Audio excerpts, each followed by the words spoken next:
Start करें। देखो सबसे पहले हमारे पास क्या है, देखो सबसे पहले अगर मैं तुमसे बात करूं ना कि what do you mean by this friction, friction होता क्या है, तो फ्रिक्शन बेसिकली एक ऐसा फोर्स है जो रिलेटिवली बॉडी को रेजिस्ट करता है उसके मूव होने में बहुत अच्छे तरीके से। फिर the force that resist relative motion between to surfaces is called friction. अब इस फ्रिक्शन को हम लोगों ने कैसे डिस्कस करना है, कैसे आइडेंटिफाई करना है, तो ये रेजिस्ट करता है दो ऑब्जेक्ट के सरफेसेस के दरमियान, हाँ इस तरह between two surfaces is called friction force. अब देखो इसमें क्या है, एक एग्जांपल मैं तुम्हें दिखाता हूं। सबसे पहली एग्जांपल में तुम्हें ये नजर आ रहा होगा कि एक ऑब्जेक्ट फोर्स लगा रहा है, तो यहां पर लिखा हुआ है FA, इसको हम पढ़ते हैं अप्लाइड फोर्स, ठीक है।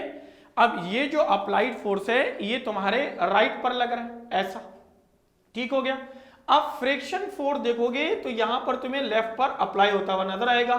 अब ये एक रफ सरफेस है, स्मूथ नहीं है, तो रफ सरफेस पे किसी भी दो बॉडी को मूव करना इतना आसान नहीं होता। तो इन दोनों सरफेस के दरमियान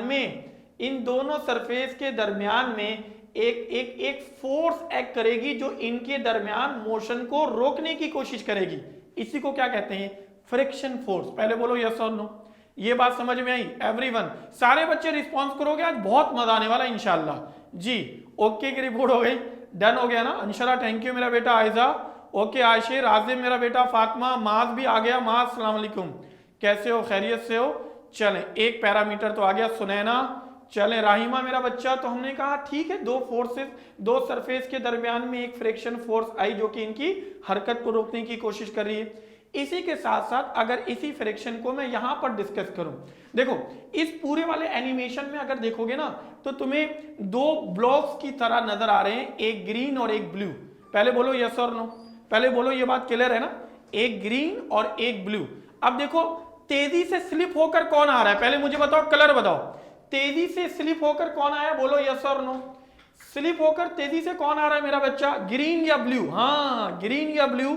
तो हम कहेंगे कि देखिए सर ग्रीन जो है ना बहुत तेजी से स्किट कर आ रहा है, लेकिन जब मैं इसी के साथ साथ आपसे ब्लू के बारे में बात करूं तो वो ग्रीन के मुकाबले में स्लो है। तो बताओ फ्रिक्शन किसकी ज्यादा होगी? फ्रिक्शन, हाँ बहुत अच्छे तरीके से, ग्रीन वाले की ज्यादा है या? हाँ ग्रीन वाले की फ्रिक्शन कम है, ब्लू की ज्यादा। जिसकी फ्रिक्शन ज्यादा वो स्लो मूव करेगा, जो तेजी से मूव कर रहा है वहां फ्रिक्शन कम है। बोलो यस और नो, बोलो यहां तक की बात समझ में आ गई? ओके की रिपोर्ट आ गई मेरा बेटा कि हाँ सर बिल्कुल सरफेसेस के दरमियान में यही मामला होता है। एक और पैरामीटर समझ लो, देखो एक और ऐसी चीज, देखो मैं तुम्हें ना एक यहां पर क्या दिखा रहा हूं, एक स्लाइडर है, बहुत गौर से सुनना इस वाले एनिमेशन में। देखो एक स्लाइडर है, इस स्लाइडर के साथ एक वायर लगा हुआ है, जैसे हम अंडा बॉईल करके उसको पीसेस में काटते हैं ना, तो एक वायर है, एक वायर उस वायर से पास होता है तो अंडे के पीसेस हो जाते हैं। पहले बोलो यस और नो, बोलो ऐसा होता है या नहीं होता है? एक वायर लगा हुआ है, एक वायर के साथ, हाँ एक को बॉयल, एक को हम जब मूव कराते हैं तो वो पीसेस में ब्रेक हो जाता है। अक्सर सूप वाले के साथ हाँ पास ये मिलता है, बिल्कुल ऐसा हो गया मेरा बेटा। तो इस कंडीशन में इसके सरफेस के दरमियान में भी क्या होना चाहिए बेटा, फ्रिक्शन होना चाहिए, और आमतौर पर होता है, ठीक है। और सुन, यहां पर इसमें एक रोलिंग फ्रिक्शन दिखाया गया, आगे जाके इसको हम बहुत डिटेल में पढ़ेंगे, लेकिन रोलिंग फ्रिक्शन में भी देखो अब ऑब्जेक्ट रोल हो रहा है। अच्छा फ्रिक्शन फ्रिक्शन में कुछ पैरामीटर्स हैं जो तुमको मैं एक अलग एनिमेशन में दिखाना चाहता हूं। देखो इस वाले डायग्राम में देखोगे जरा, ये फ्रिक्शन, इस फ्रिक्शन में ग्रेविटी इसको नीचे लाया। पहले बोलो यस और नो, मुझे रिस्पॉन्स चाहिए आज की क्लास का, आज की क्लास का मुझे बहुत प्रॉपर रिस्पॉन्स चाहिए ताकि तुम्हें मजा आए, ठीक है। तो आपने कहा हाँ सर ग्रेविटी तो नीचे है, तो नॉर्मल रिएक्शन या नॉर्मल फोर्स हमेशा अपवर्ड होगा, आर बेसिकली डब्ल्यू के बराबर होगा, और ये डब्ल्यू होगा mg के, और ये डब्ल्यू होगा किससे मेरा बेटा, mg के, ठीक हो गया। अब अगर मैं इसके ऊपर कोई फोर्स लगाऊं, फॉर एग्जाम्पल मैं यहां पर एक फोर्स ऐसे लगाता हूं F, लेकिन ये बॉडी अभी मूव नहीं कर रही, तो कौन सा फ्रिक्शन कहलाएगा, सब मिलके बताओ कौन सा फ्रिक्शन कहलाएगा, एवरीवन बोलो बेटा। अगर बॉडी मूव नहीं हो रही है तो कौन सा फ्रिक्शन, यस और नो? जी मेरे बच्चों कौन सा friction? Anshara thank you, static, Sunaina बेहतरीन हो गया, फातिमा ओके की रिपोर्ट आई मेरा बच्चा, ग्रेट रिस्पॉन्स, थैंक यू रमेशा। ये स्टैटिक फ्रिक्शन है, मतलब दोनों सरफेस के दरमियान में जो फ्रिक्शन फोर्स है, for example mass, thank you, for example दोनों सरफेसेस के दरमियान में 10 न्यूटन का फ्रिक्शन फोर्स है। अब अगर मैं अप्लाइड फोर्स को 10 से ज्यादा करूंगा तो मूव होगा। पहले बोलो यस और नो, क्या बोलते हो यार, ऐसे ही ना, अप्लाइड फोर्स को 10 से ज्यादा करूंगा तो मूव होगा, वरना नहीं होगा, क्योंकि friction force he for example 10 है। अभी तो जाके मैं रेशियो भी निकलवा लूंगा, थैंक यू। आओ, आपने कहा ओके की रिपोर्ट आ गई सर, नेक्स्ट उसके बाद देखें। अच्छा, इसके मजीद पैरामीटर्स में अगर मैं तुमसे देखूं तो देखो, एक यहां पर अब कौन सी फ्रिक्शन में समझा रहा हूं, बोलो यस और नो।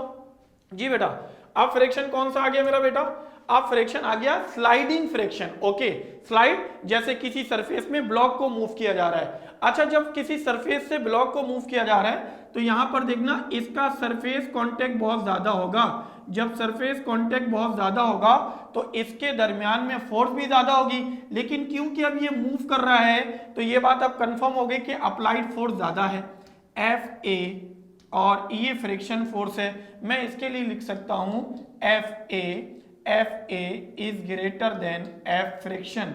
बोलो यस और नो, बोलो ओके की रिपोर्ट आ गई मेरा बच्चा। ऐसे ही आएगा ना कि अप्लाइड फोर्स अब फ्रिक्शन फोर्स से ज्यादा हो गई, ठीक है। अच्छा, अब एक कंडीशन तो ये आ गई। फिर दूसरा, ये एक रोलिंग फ्रिक्शन है, इसमें बॉल रोल कर रहा है।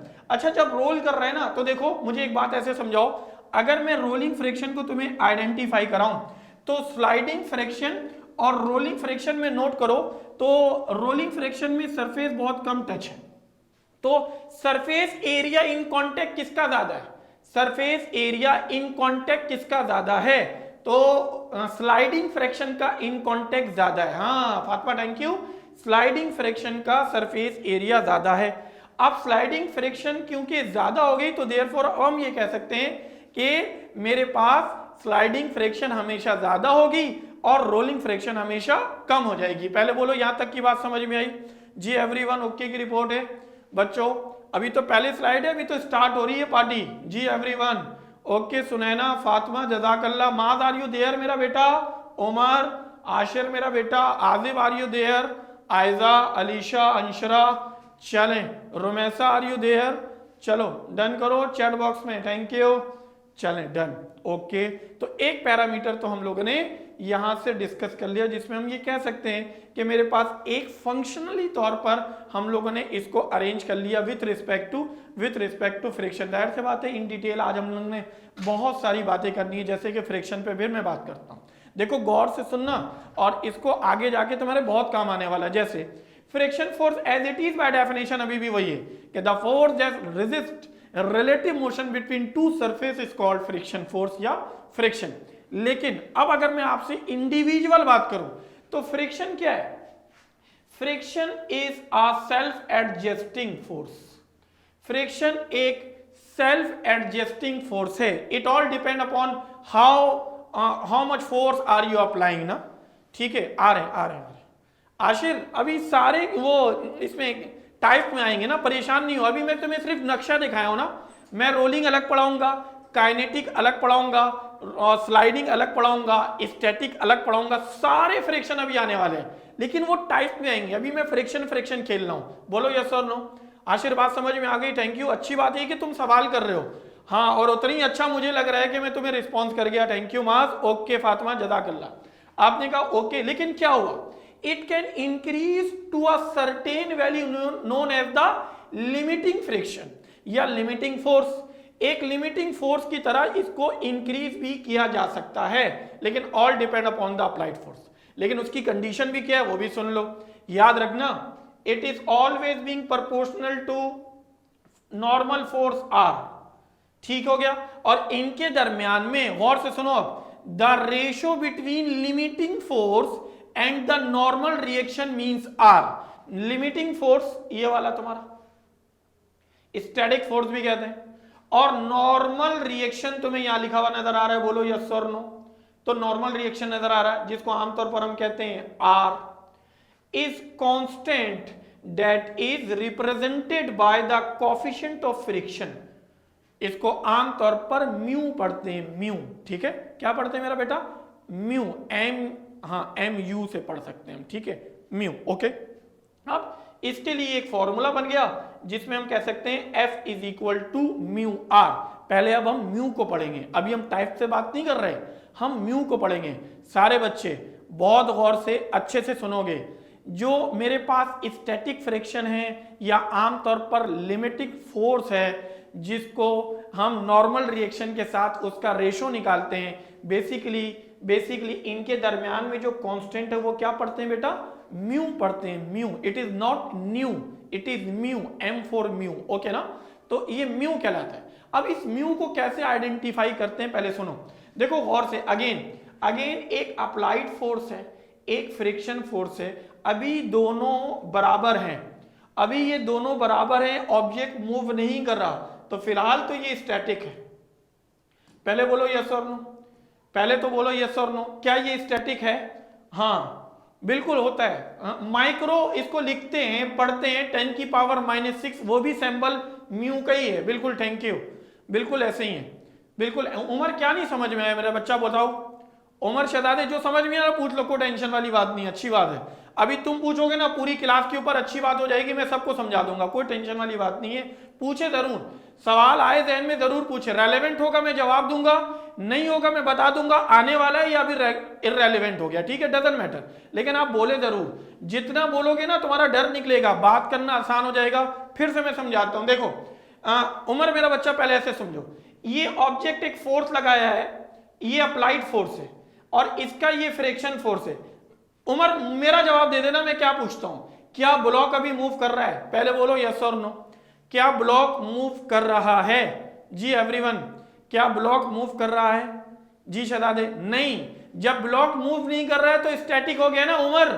हाँ, ब्लॉक मूव नहीं कर रहा है तो स्टैटिक हो गया ना, बिल्कुल, कोई तो उसे रोक रहा है। अच्छा मुझे एक बात बताओ ना, मैं एक ये ऑब्जेक्ट, ये एक टेबल है, ये ऑब्जेक्ट है, मैं इसके ऊपर फोर्स लगा रहा हूं, ये मूव नहीं कर रहा। जब ये मूव नहीं कर रहा तो कोई तो इसे रोक रहा है ना, यही फ्रिक्शन फोर्स है। पहले बोलो यस और नो।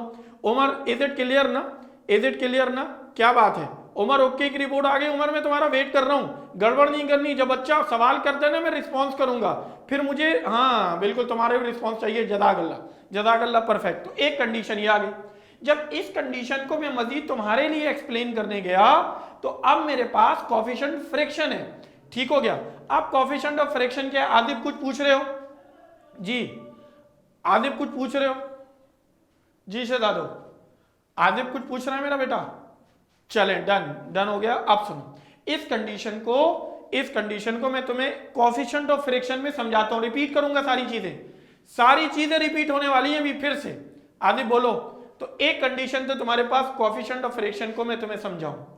देख, कोफिशिएंट ऑफ फ्रिक्शन को जैसे भी मैं बोल रहा था ना कि it is what we have basically the ratio between limiting force and the normal force.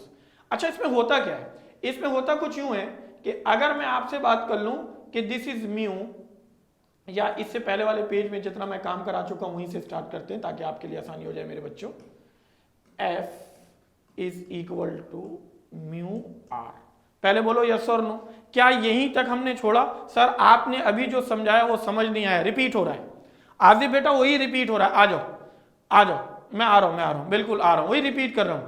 क्या मैं यहीं तक लास्ट स्लाइड में यहीं तक पढ़ाया? पहले बोलो यस और नो, है ना? लास्ट स्लाइड में मैं यहीं तक लास्ट में डिस्कस किया और मैं क्या बोल रहा हूं, अब रिपीट करने जा रहा हूं। कैसे? What do you mean by this coefficient of friction? बहुत अच्छे से तरीके से समझोगे। देखो, अगर मैं म्यू को अलग करूं तो mu is equal to F upon R, ठीक हो गया।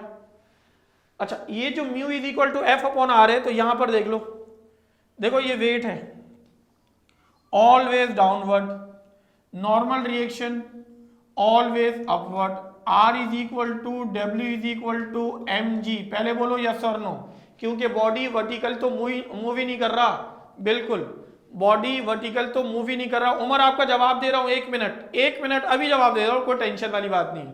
पहले ये बताओ R और W क्लियर है? अच्छा, कोशिश क्या करो, कोई मसला नहीं है, सवाल आ रहा अच्छी बात है। कोशिश ये करो कि तुम्हें किसी भी क्लास के लिए, सिर्फ ये मेरी क्लास के लिए बात नहीं कर रहा हूं, किसी भी क्लास को अच्छी तरह समझने के लिए टीचर के साथ साथ चलना है, टीचर के साथ साथ चलना है। मैं छोटी सी एक एग्जांपल दे देता हूं, तुम लोग को कि टीचर के साथ चलने का फायदा ये होगा कि जैसे जैसे तुम सवाल करोगे ना वो साथ साथ रिलेट करते हुए चलेगा। अगर तुम पीछे रह गए, टीचर को फॉलो नहीं कर रहे हो, गड़बड़ करेंगे। ठीक है, ऐसा नहीं होना चाहिए, कोई बात नहीं है। अच्छा फिर से आओ, अब एक और कंडीशन, क्या W वेट है? इसी चैप्टर के लास्ट लेक्चर में फोर्स वाले के साथ में पढ़ाया था, पहले बोलो यस और नो। क्या W वेट है? न्यूटन लॉ वाले टॉपिक में ये पढ़ाया था। क्या W वेट है? यस और नो बोलो। ओके की रिपोर्ट। क्या W वेट है मेरा बच्चा? सवाल कर रहा हूं सबसे, क्या W वेट है? बिल्कुल वेट है। अच्छा, वेट वर्टिकली डाउनवर्ड, सारे बच्चे मेरे साथ रिपीट करो, वेट वर्टिकली डाउनवर्ड। लिख कर दिखाओगे मुझे चैट बॉक्स में, वेट वर्टिकली कहां जाएगा भाई? डाउनवर्ड। ठीक हो गया, वेट वर्टिकली कहां जाएगा बेटा? डाउनवर्ड जाएगा। बोलो यस और no. Okay, weight vertically downward गया, उमर जज़ाकल्लाह, अगर वेट वर्टिकली डाउनवर्ड गया तो every action has an equal and opposite reaction. फिर से, every action has an equal and opposite reaction. तो वेट का रिएक्शन क्या है? गौर से सुनना, वेट का रिएक्शन क्या है? तो वेट का रिएक्शन हमारे पास आता है क्या मेरा बेटा? ये नॉर्मल फोर्स। बोलो यस और नो। बोलो ओके की रिपोर्ट आ गई। ठीक हो गया, समझ आ गया मेरा बेटा? यस और no, thank you so much. एक पैरामीटर आ गया। चलो दूसरा हो। दूसरा, अब अगर तुम इसके यहां पर राइट पर देखोगे ना तो ये लिखा हुआ है अप्लाइड फोर्स। पहले बोलो यस और नो, क्या ऐसा लिखा हुआ है अप्लाइड फोर्स? बोलो ओके की रिपोर्ट आ गई। अप्लाइड फोर्स, यस और नो में जवाब दे दो, इट डजंट मैटर ना, कोई प्रॉब्लम नहीं। Okay okay. अच्छा फिर ये क्या है? एक ये फ्रिक्शन फोर्स है, ये लेफ्ट पर है, तो ये राइट पर है, ये राइट पर है, ये लेफ्ट पर है, ये लेफ्ट पर है। और राइट और लेफ्ट पर अगर तुम नोट करोगे तो एक पैरामीटर हमारे पास यहां आ गया। अब अगर मैं तुमसे बात कर रहा हूं कि मुझे कॉफिशिएंट ऑफ फ्रिक्शन, अभी एक बच्चे ने कहा था सर म्यू क्या है? सुनो, कॉफिशिएंट ऑफ फ्रिक्शन को, कॉफिशिएंट ऑफ फ्रिक्शन को म्यू से डिनोट करते हैं। कॉफिशिएंट ऑफ फ्रिक्शन को म्यू से डिनोट करते हैं। ओके हो गया। अब गौर से सुनना, अब अगर मैं आप लोगों के लिए ही इनके दरमियान में कोई रेशो निकालूं, F और R के दरमियान में कोई रेशो निकालूं, तो उसकी तरतीब क्या होगी वो सुनना। देखो याद रखना, ये जो म्यू वाला पैरामीटर है और इसकी जो कंडीशन है ना, ये हमेशा के लिए गौर से सुनोगे, mu never be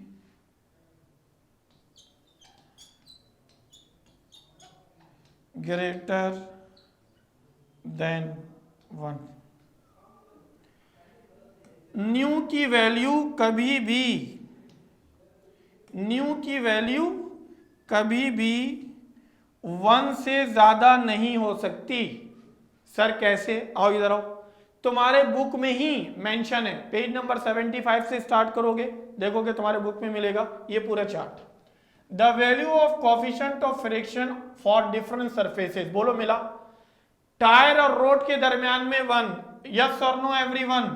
iron and iron में 1, गिलास एंड गिलास में 0.9, वुड एंड सीमेंटेड फ्लोर में 0.6, वुड एंड मार्बल में 0.4, वुड एंड लेदर में 0.4, वुड एंड वुड में 0.3 और मेटल एंड मेटल में 0.3। बोलो यस और नो। मिला मेरा बच्चा? बोलो यस और नो। तुम्हारे बुक में मौजूद है और मैक्सिमम वैल्यू 1 है, 1 से ज्यादा ये नहीं हो सकता। पहले बोलो यहां तक की बात समझ में आई? ओके की रिपोर्ट आ गई। मतलब F और R का रेशो मैक्सिमम होगा तो 1 होगा या उससे कम होगा। मींस अब मैं तुम्हें समझा रहा हूं, बहुत इंपॉर्टेंट बात है, बहुत इंपॉर्टेंट बात है, आगे जाके तुम्हें बहुत काम आएगा बड़ी क्लासेस में। जैसे मैं ये कह सकता हूं कि F R से कभी भी बड़ा नहीं हो सकता, क्योंकि F R से बड़ा होगा तो म्यू की वैल्यू 1 से ज्यादा हो जाएगी। पहले बोलो यस और नो, है ना भाई? F R से बड़ा नहीं हो सकता, F R से छोटा हो सकता है, एफ आर के बराबर हो सकता है, एफ आर से बड़ा कभी नहीं हो सकता। यस और no? Sunaina thank you, Alishba okay, Fatima okay की रिपोर्ट आ गई, थैंक यू। एक पैरामीटर तो हमारे पास आ गए, इसकी कंडीशन को हम लोग ने देखा, इसको अरेंज कर लिया, आइडेंटिफाई किया, तो यहां तक की तो बात समझ में आ गई। अगली कंडीशन क्या है मेरा बेटा? अगली कंडीशन में अगर मैं तुम्हें बताऊं, स्क्रीनशॉट तुम लोग साथ साथ ले रहे हो जी, स्क्रीनशॉट साथ साथ ले रहे हो, एक कंडीशन तो हमारे पास ये आ गई। अगला पैरामीटर क्या है? अगर मैं फ्रैक्शन को ही कंटिन्यू रखूं तो अब हमारे पास फ्रैक्शन में एक, मैं तुम्हें एक एक्टिविटी करके दिखाता हूं। जैसा कि एक एक्टिविटी ये तुम्हारे पास तुम्हारे बुक में ही मौजूद है, मैं थोड़ा सा इसको एनिमेशन के साथ लाया, फील आ जाए कि ये you need a wooden block, एक वुडन ब्लॉक हो जाए, स्प्रिंग बैलेंस, एक स्प्रिंग बैलेंस हो जाए, connected spring and few weight slots हो जाए इस कंडीशन में। अब देखो शुरू में क्या हो रहा है, अगर इस एनिमेशन में शुरू में तुम देखोगे ना, तो जब तुम फोर्स लगा रहे होगे तो पहले ये एक्सटेंड होगा, अपना मैक्सिमम एक्सटेंड होने के बाद फिर ये मूव होना शुरू हो जाएगा, जैसे कि यहां पर वेट हमेशा वर्टिकली डाउनवर्ड, सारे बच्चे जरा मुझे बताओगे, वेट हमेशा वर्टिकली डाउनवर्ड, रिएक्शन फोर्स हमेशा वर्टिकली अपवर्ड, पहले बोलो यस और नो। क्या बात है, जबरदस्त हो गया।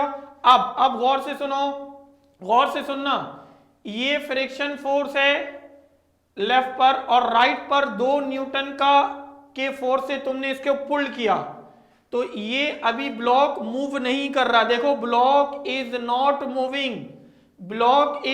मूविंग। गौर से सुनना, बहुत अच्छे से सुनना कि जब तुम 2 न्यूटन का फोर्स लगा रहे हो कि तो ब्लॉक मूव नहीं कर रहा, लेकिन इसी पूरी कंडीशन में weight vertically downward, reaction upward, cancel out each other effect, यही फ्रिक्शन फोर्स है, वही ब्लॉक और सरफेस है, वही टेबल है। लेकिन अब बताओ 2 न्यूटन की जगह कितने न्यूटन का फोर्स लगाए? 2 न्यूटन की जगह कितने न्यूटन का फोर्स लगाए? 4। क्या बात है बच्चों, पार्टी जबरदस्त हो गया। और जैसे तुम 4 न्यूटन का फोर्स लगा रहे हो, ये ब्लॉक मूव होना शुरू हो गया। मतलब आसान अल्फाज में ये होगा मेरा बेटा कि किसी भी ऑब्जेक्ट को मूव करने के लिए एक पर्टिकुलर फोर्स की जरूरत होती है, और ऑलवेज ग्रेटर देन, ऑब्वियसली वो क्या होगा हमारे पास, फ्रिक्शन वाले पैरामीटर से ज्यादा होना चाहिए। अभी तक बोलो बात समझ में आ गई? क्या यही कंडीशन बुक में गिवन है? यस और नो एवरीवन? फातिमा जज़ाकल्लाह, आजिब मेरा बेटा, सुनैना, चलो आयजा, अलिशबा, अंशरा मेरा बेटा, आशिर, फातिमा, मास, रुमैसा, राहिमा, एवरीवन। चलो उमर डन हो गया, आयजा भी आ गई, थैंक यू, रुमैसा ओके मेरा बच्चा, डन हो गया। तो आपने कहा हाँ सर कुछ एक्टिविटीज तो हमारे बुक में भी गिवन हैं। आओ अब अगली कंडीशन।